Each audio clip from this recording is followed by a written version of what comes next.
बगैर खाने के हम 3 हफ्ते रह सकते हैं, बगैर पानी के 3 दिन, लेकिन बगैर सांस के 3 मिनट भी नहीं। WHO के अनुसार पिछले साल 70 लाख लोगों की मौत एयर पोल्यूशन से हुई है।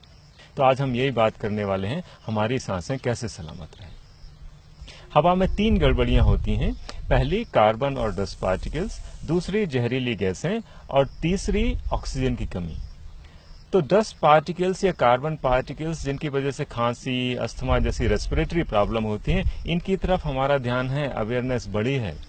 लेकिन ऑक्सीजन की कमी, जो कि एक्चुअल में शहरों की ज्यादा गंभीर समस्या हो गई है, इसकी तरफ अभी हमारा ध्यान नहीं है। हर व्यक्ति को रोज 550 लीटर ऑक्सीजन चाहिए और इतनी ऑक्सीजन तभी मिल सकती है जब 11,000 लीटर ताजी हवा मिले, जिसमें कम से कम 19.5% ऑक्सीजन हो। अगर ऑक्सीजन का लेवल इससे कम हो तो एनर्जेटिक फील नहीं होता है, घुटन भी होने लगती है और शहरों में आजकल ऐसा काफी महसूस होता है। अगर ऑक्सीजन का लेवल ज्यादा गिर जाए तो शरीर के कई हिस्से काम करना बंद कर देते हैं। 10% पे दिमाग काम करना बंद कर देता है और 6% पे तो मौत हो जाती है। ऐसे कई केसेस हुए हैं जब लोग बाग कार के अंदर बच्चे को सोता हुआ छोड़ गए एसी ऑन करके, और जब लौट के आए तो बच्चा मरा हुआ मिला। एक और चीज जो आजकल काफी बढ़ रही है वो ये है कि जिनके घरों में एसी है उनके यहाँ कैंसर बढ़ रहा है, और इसका कारण भी ऑक्सीजन की कमी है। क्योंकि जब एसी लग जाता है घर में तो खिड़कियां बहुत कम खुलती हैं, और खिड़कियां खुलती नहीं तो ताजी हवा आती नहीं है और ऑक्सीजन का लेवल कम हो जाता है। कैंसर सेल और नॉर्मल सेल के मेटाबॉलिज्म में ये फर्क होता है कि कैंसर सेल्स को ऑक्सीजन नहीं चाहिए। तो जब कभी भी लो ऑक्सीजन का एनवायरनमेंट बनता है, कैंसर सेल्स प्रोलिफरेट करने लगती हैं, और ऐसा तब बहुत ज्यादा हो जाता है कि जब घर में कोई पेस्टिसाइड स्प्रे किया गया हो या गुड नाइट, ऑल आउट जैसी कुछ फ्यूम्स हो। तो आज की सबसे बड़ी चुनौती यही है कि ऑक्सीजन के लेवल को कैसे मेंटेन किया जाए।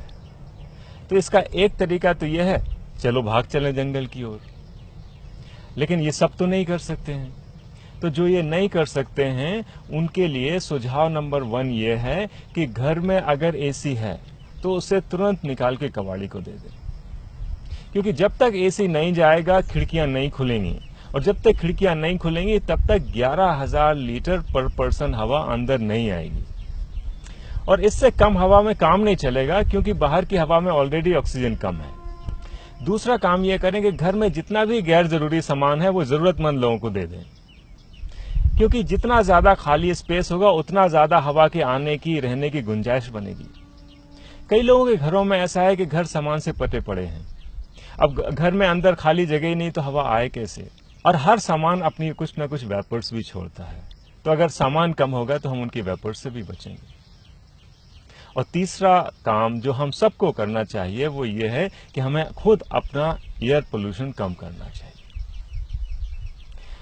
कार की जगह हम पब्लिक ट्रांसपोर्ट से जा सकते हैं, क्योंकि 1 लीटर डीजल या पेट्रोल 10,000 लीटर हवा खाता है, और शहरों में आजकल ऐसे हालात बन गए हैं कि जितनी हवा हम लोग नहीं खा रहे हैं उससे ज्यादा कारें खा रही हैं। तो हमें अपना कार्बन फुटप्रिंट कम करना होगा। हमें खरीदारी भी कम करनी चाहिए, सिर्फ वही सामान खरीदना चाहिए जो बहुत जरूरी हो, क्योंकि हर सामान के बनने में एयर पोल्यूशन होता है।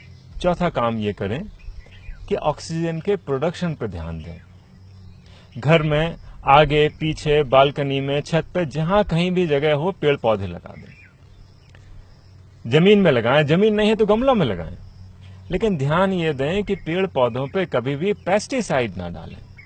कई लोग घर में बड़े बड़े गार्डन लगा लेते हैं और फिर पेस्टिसाइड डाल देते हैं, तो ऑक्सीजन के आने का जितना फायदा नहीं, उससे ज्यादा नुकसान हो गया पेस्टिसाइड का। और इस सब के बावजूद भी जंगल की सैर को जरूर जाएं, क्योंकि आफ्टर ऑल असली हवा तो वही है।